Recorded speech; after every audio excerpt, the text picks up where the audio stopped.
Satan is the father of all lies. He comes to kill, steal and destroy. The Bible tells us that originally hell was created for the devil and his angels. Matthew chapter 25 verse 41. Unlike humans who were deceived into sin, Satan rebelled against God without anyone influencing him. He intentionally and purposely tried to set himself to be worshipped as God in heaven. Satan wanted to be like God in position, power, and glory. Ezekiel chapter 28 verse 17, "For you have said in your heart, I will exalt my throne above the stars of God. I want to be like the Most High." Isaiah chapter 14 verses 13 to 14. But now all those who submit to the devil and follow his example of rebellion will join him in the lake of fire, which is the second death.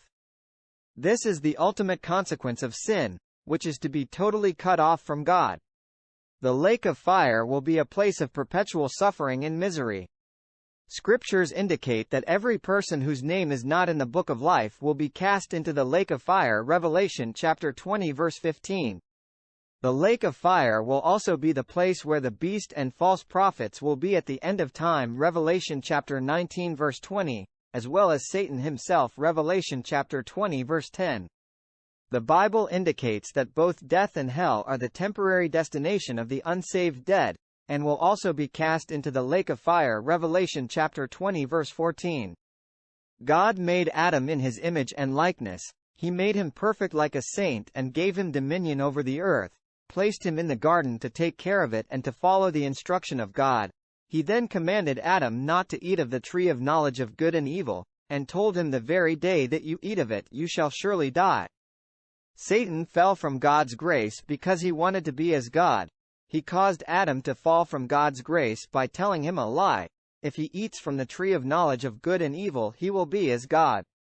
Sadly to say, many people in the world still believe this lie, that they are little gods because now they are the sons of God through Christ Jesus.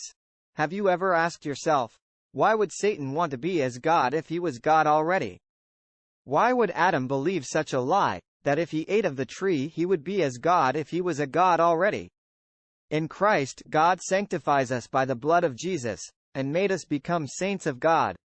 We are children of God by adoption through Jesus Christ. Romans chapter 8 verse 15. We are chosen by the Holy Spirit to glorify the name Jesus. John chapter 16 verse 14. And to seek God's kingdom first and sanctify ourselves to live righteously before Him, and to obey His words because we are saints of God, not because we are a God. Another big lie, Satan tries to make everyone believe that there are black and white people. Why? To create division and confusion so that we could kill one another. The Bible clearly stated in Genesis chapter 2 verse 7 that God formed man from the dust of the ground. Let us put the word of God to a test, to see if Satan has lied to us by making us to believe there are black and white people. I would like you to get 2 sheets of paper, one black, one white, and get some dirt from the ground, put them on a table, place your arm next to them and you will discover what color you are. The color brown is made of multiple colors of different shades. Now we know when we mix black and white together we get gray in color. If we believed that lie, we should have some gray people running somewhere around the world. The sons of Noah were different shades of the color brown. Not black, white and yellow. When did God cause man to speak many languages? Genesis chapter 11 verses 1 to 9. When did God choose the darker shade of brown people over the lighter shade of people? Genesis chapter 25 verses 19 to 25. Esau was born red. Still today we call the so-called white people redneck. Not to say that they are red in color but a different shade of brown. They call us Negro. Are we black in color? This is where the problem begins, in Malachi chapter 1 verses 1 to 3, when God said, Jacob I loved, but Esau I hated, and you know everything that God loves Satan hates. Remember in Matthew chapter 4 verses 8 to 10, Satan told Jesus to fall down and worship him, that he would give him all the kingdoms of the world. This is exactly what Satan has done to the descendants of Esau.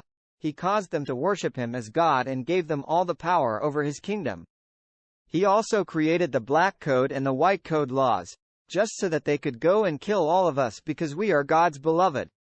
Our problem is that we don't have the knowledge that God loves us from the beginning. Isaiah chapter 43 verses 1 to 6.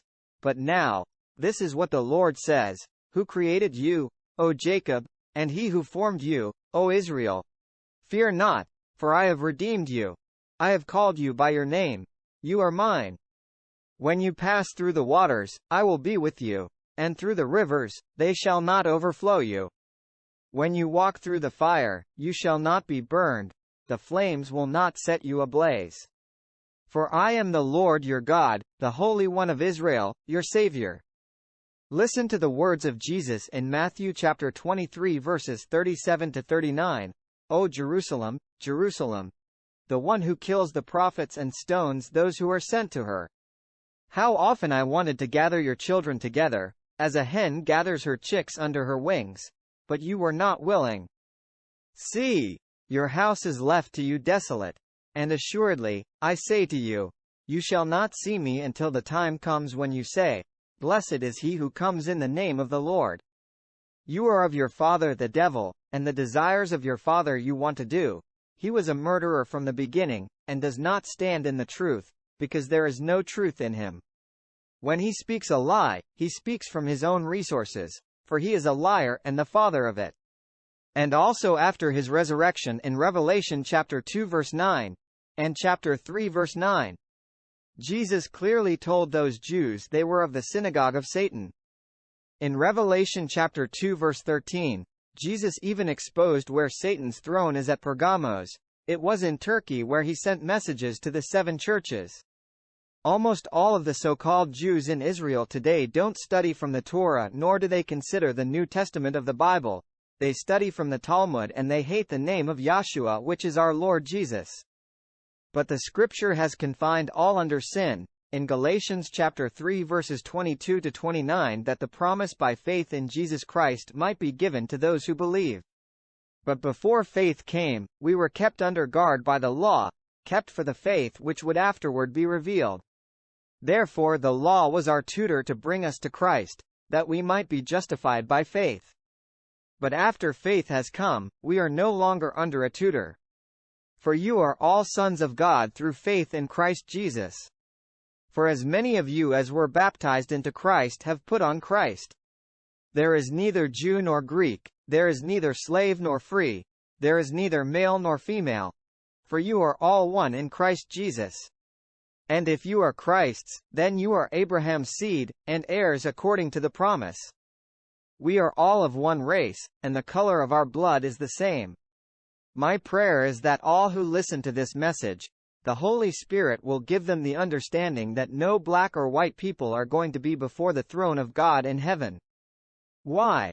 Because they don't exist. Please, let the truth set you free from all prejudice, and you be able to love your neighbor as you love yourself. Remember, love never fails. To